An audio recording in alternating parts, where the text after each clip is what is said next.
వీటిని తీసుకొని మనం బౌల్లో వేసుకుందాం.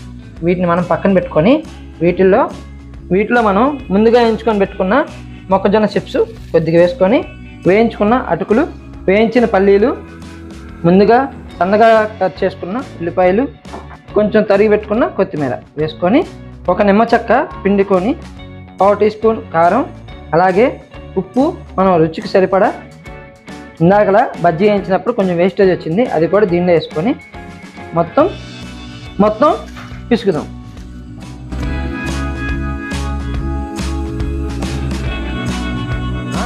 ఇలా కలిపి పెట్టుకొని ఈ మిశ్రమాన్ని బజ్జీలో పెట్టుకొని తింటే ఉంటుంది ఫ్రెండ్స్.